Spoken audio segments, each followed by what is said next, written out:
Thanks for tuning in today. I'm Dr. Nick, the Incrementalist. Join me as I seek out the small incremental changes being applied in other industries that we can learn from and that can be applied in healthcare. Can these changes bring immediate value, but also add up to the big improvements and revolution we need in healthcare? Come along with me to explore the possibilities. My innovative guests from around the globe have used small incremental improvements to achieve their moonshot. And today, I'm delighted to be joined by Ian Manners. He is the Chief Strategy Officer for Tailor. Ian, thanks for joining me today. Thanks so much for having me, Nick. I'm happy to be here. So if you would, tell us a little bit about your background and how you arrived at this point. Always important to get the context. Yeah, absolutely. So I kind of got into the healthcare world from the pharma side of the business. I, for a number of years, was consulting with pharma manufacturers on commercial issues like sales and marketing. And it was really through that work that I initially got exposed to a very odd dilemma that we have in the world of healthcare, and specifically as it relates to the affordability challenges of medication. And that's that while the out-of-pocket costs for patients have been rising so much over the last decade or even longer than that, there's actually a lot of funding available for these patients that goes underused. And so as I was thinking about what to do next with my career after consulting, I decided to try and address that challenge with technology. At that point, founded a company called Viver, created financial navigation software that we sold to hospitals and pharmacies. And about 18 months ago, we were acquired by a competitor of ours, Tailor, have since joined forces. And now I work on the combined team here at Tailor, working to address affordability challenges for patients. Fantastic. So before we dive into, the approach to this, if we can, let's just talk a little bit about this affordability issue with drugs, because and I'm going to pick on the classic here, insulin, which was gifted to the medical community, the patient community, by the patent holders. They each charged $1 a piece, is my recollection. And here we are almost, if not 100 years later, and insulin is unaffordable at $1,500. And I know there's all sorts of rebates and funkiness, but I know that's not the problem that you're solving specifically, but I think given your background, it's important to get a little bit of context. What are your thoughts on that? Because that's just one drug. And let's be clear, one that's in high usage shouldn't be unaffordable, yet is. Yeah, I mean, I'm not familiar enough to talk about the history of insulin, but what I can say is that we have this situations where the cost that patients are being asked to bear as a result of both drug prices and the structure of our insurance system has become very much detached from the value that they're getting from those medicines. You end up with a patient who, with the insulin example, is diabetic and absolutely needs this medication. Without it, would experience terrible health consequences that would be even more expensive to treat, not to mention the impact on their life. And yet we're asking patients to pay a significant portion of that cost. And, there are many situations where, the drug prices could come down to a point where maybe they're, very low cost generic and they wouldn't be expensive for patients. And there's a category of drugs, that sit there. And, you've got solutions like, the Mark Cuban Cost Plus Drug Company that are trying to say, these are cheap drugs, let's make them cheap. But then you have all this whole category of newer novel therapies that, legitimately have cost a lot of money to develop. A lot of R&D expense has gone into that needs to be recovered. And for those drugs, they may be life-saving as well, often are. And similarly, we ask patients to pay a large portion. Doesn't matter what the benefit is. And this puts us in a very odd place where patients are not really in control. They could choose. The only choice they have is to pay the large out-of-pocket cost for these drugs, or to go without And oddly enough, we're not incentivizing the right behavior financially. If we want patients to be able to take the medications they need to control a disease, to reduce costs overall, we should be making it more affordable, not less, to choose those medications. And as you noted, Nick, it's very complex with many players involved. But clearly, the end result is just no one would choose that from the beginning. Right. And, just for clarity, can you help us understand when you talk about benefit to the patient, what do you mean by that? What benefits specifically? I mean, I know that sounds basic, Mhm. but it's not in my mind. I have sort of various thoughts. I'm curious to know when you talk about the patient assessing benefit from the value of whatever it is that they're paying, this Mhm. higher and higher proportion. What do you mean by that? It certainly depends on the drug, right? And in the insulin example, this is something that people need to live their lives. You need it on an ongoing basis. But we've also got novel therapies in the cancer world where benefit means a slow in disease progression, means Mm, living longer, getting to spend more time with loved ones.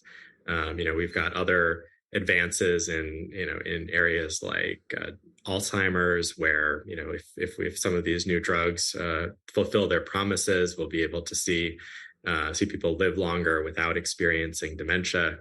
Huge potential benefits for r- patients, and also in a lot of cases, a situation where, like I said, even if you look at it from a purely economic perspective, taking those drugs is going to reduce overall costs for the system. Now, that's not true universally, right? mhm. Of course, there are plenty of cases you can point to where there's been a slight modification to a drug that already exists, or a change in dosing, or right, and you end up with costs that just don't. These are not high value choices, right? And no Right. one, no one looking at it objectively would say that these drugs should be inexpensive. But we tend to just lump it all together and say, well, you're going to be responsible for paying for this regardless of the benefit. Right, and I think that's important. You bring out exactly the point that was behind the question in my mind, which is, value ultimately, as you describe it. I think everybody gets that from the patient Mm-hmm. perspective. In the case of insulin, it's a life-saving drug, quite frankly. But where I was getting to, and you described, is that sort of minor change, or reformulation, or even a newer drug, but comparatively speaking, doesn't perform anything significant. And I'm not sure that patients necessarily understand that value. They struggle with that piece of it, but I think it's important to separate that out. Mm-hmm. And as you rightly say, it's a minefield of variations and quite frankly some misbehaviors. So, let's be clear. I think anybody that's looking in the news or is unfortunate enough to turn on the TV, even for 5 minutes, would see, lots of coverage, I suspect, on medical debt and the challenge of the patient. And I think, as you're describing, it's this shift. We hear this a lot, is the shift from other payers that you perhaps used to pay this now to the patient. Mm-hmm. Is that just the general trend, do you think, or is that something that is inevitable, that we're going to shift it over to the patients? I think it's generally been the trend because it's probably the most straightforward and effective way that payers can control their overall Mm, costs, right? Is simply by disincentivizing the usage of care. Now, it's a short-term decision, but largely a rational one. Patients shift from plan to plan all the time. If I can put something in place that controls my costs, it makes sense. But as we talked about, it's not incentivizing behaviors. The shifting of costs from say employers or government to patients, in the long run, that's not about recovering. Right, patients are not a source of funding for medical care. The whole point is to create incentives. To say, oh, you don't really need to go to the doctor every month. I think once a year is enough, right? So let's charge you for those extra visits, and everyone would agree that's rational. What happens though is when we apply the same sort of cost shifting or cost sharing to every single type of medical care that you can receive, which is how our system works, you just end up penalizing people who are sick. That's the end result of it. And the way that I've tried to think about this problem in my career is, first of all, let's just because we all want our world to be better, we all want our system to work better.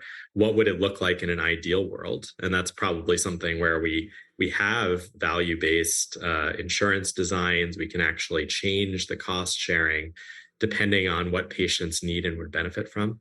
We're not there yet. So in the meantime, what can we do? What are the more pragmatic interventions that we can make to ensure that patients at least aren't always saddled with the types of bills that they can't afford? And that's what I've tried to do, is through my career, and what we're doing at Tailor Med is to think about, what's out there in terms of immediate solutions. Yeah, I think you bring up an interesting point. For me, that experience extends far beyond pharmacy. I remember seeing it in my own clinical practice in the hospitals where there was some short-term incentives, get people out quickly, and then what we saw was they were readmitted, and you didn't connect that. So it's that sort of holistic view that says, you can't do these things in isolation. And your point about incentive, we've got to build in some incentives, because otherwise that it's not a bottomless pool of resources that we can apply. We have to apply them in the best way, and sort of finding the best way, I think, is what's key here. So as you think about this, tell us how you're going about solving this problem. Mm-hmm. Yeah. So the way that we think about it is, you've got patients who are facing a large cost share for an expensive medication or another type of hospital or physician service. And there is actually a very significant pool of funding out there that's available to offset it. That's going to come in the form of assistance programs that have a whole range of sources. They could be pharma manufacturers, nonprofit foundations, local charities. It's not in any way limitless, but there's actually a very large untapped pool of funding out there. Problem is the eligibility rules, getting enrolled in these programs is very complex, and that's where technology can come in. So what we do is we create technology that we deliver to healthcare providers and to pharmacies. It's going to proactively screen all patients who could potentially have an affordability challenge, and then to manage the process of actually getting that patient connected with the funds, the application forms, the enrollment process, the eligibility criteria, the consent, all of those things leading up to connecting a patient who needs the funds with the funds that are available out there. So for those of you just joining, I'm Dr. Nick, the Incrementalist. Today I'm talking to Ian Manners. He's the Chief Strategy Officer for Tailor Med. We were just talking about the application of this sort of collection of funds, which, quite frankly, I'm sure there are people that listen to this and go, really? I didn't know that was available. I mean, we see some of the coupons and, some of those things, but it's not a sort of broad understanding of all of that. And essentially what you're doing is trying to predict those people that need it. So, there's a part of me that wants to understand, how do you go about that? What are the sort of incorporations? Is there, is it good at it? And if so, why? And, what are the consequences of that? And then, what you do, I want to dive into what you do subsequently, but tell us how you identify those people initially. Yeah, great questions. And starting with the prediction part, it's got a few inputs and it's not perfect, but the process we follow is to primarily look at a patient's insurance benefits. And so, what our technology does is take in information about someone's insurance. We do that by hooking into the health IT systems that already exist, an EMR or a pharmacy operating system. We can get that information about their insurance, and then to line that up with the drugs that have already been prescribed. We're not in the business of, steering patients towards one treatment path or the other, but rather to say, okay, given what a clinician has determined is the best course of treatment here and the patient's insurance, what's directionally the out-of-pocket cost that they're likely to incur. And we're able to do that most of the time. It's not perfect because, especially with certain types of insurance and in the medical benefit world, we can't always get perfect information. But what it allows the users of our system to do is to just prioritize, to say, if I have limited time, let me sort my list of patients who I can help to maximize the impact.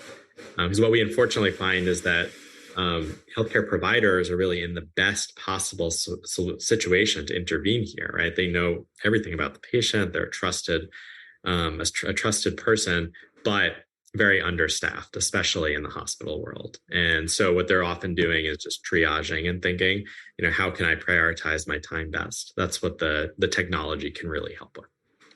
So I think, what stood out to me, I've got to be honest, is that one of the key predictors, and I know it's not the only one, but the fact that it's such a significant one tells me a lot about the insurance system, and the fact that, essentially, I think what you're describing is good and bad insurance as a sort of consequence, particularly downstream to the individuals, which, is a little bit troubling, but that's not a problem that you're going to fix. But hey, understand it. And, but there's a part of me that says you should publish that list so that people know not to sign up if that's people may have, I think, signed up not in a way that was opaque, it was transparent about the design. That doesn't mean that it's easy to understand. Lots of people choose insurance based on the premiums. And of course, as we were just talking about, the way that insurance companies can achieve those low premiums is by having a high cost share associated with it, right? And,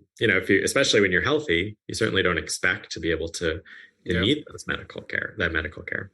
The other side of the coin, of course, is the need. There are people who have the resources and the income to pay those out-of-pocket costs. It's harder for us to bring that into the picture. So that's really up then to the healthcare provider or the staff member who's talking to patients to figure out, okay, maybe you have a high out-of-pocket cost. Let me share that information with you and see if it's even a concern. If it's not, I can move on to the next patient who needs my help more. Yeah, and to be honest, I'm not calling you out as, it just strikes me through that conversation, and I don't think it's easy to solve. It does sort of meet the need. There's a lot about health literacy. I'll own up and say, each and every year I'm confused by the choices I'm offered. Me too. In health insurance, and I feel like I'm reasonably well educated and I know a little bit about healthcare and medicine, yet even I am. So huge problem. So I am too. And none of us can predict the future, right? As much as we would like to. I can't decide next year what my healthcare, even if I had perfect information, right, what my healthcare needs are going to be, and therefore choose the right insurance plan for me. Yeah, I definitely describe it as going to Vegas each and every year. It's, what Absolutely. do I think? Because if I knew I was going to be sick, I'm going to go anyway. Yeah, choose a different plan. It's as an immigrant to this country, I'm just going to say crazy. Crazy. Yeah, no one can explain it except to explain the history, right? And that it still doesn't make sense. So you've identified them, and I'm guessing you have a whole process to identify these resources. And then you go through a process to match them. And it sounded like critical in here, and, key element is, satisfying the criteria, hopefully, so that they get not only matched appropriately, but once they're matched, they meet the criteria and can actually apply and get those benefits. How do you go about doing that? Yeah, exactly right. And it's all, for the most part, this is public information. So there's no secrets that we're able to uncover, but cataloging it and creating a rules engine that matches the patients up does, require a good amount of effort building technology to automate that process as much as possible. But we're able to catalog, well over 5,000 programs that are out there. And some of them are small, local, right? These aren't all big sources of funding. But cataloging them first and then keeping them up to date is something that's kind of critical to this whole process, and something we do with a combination of people and technology.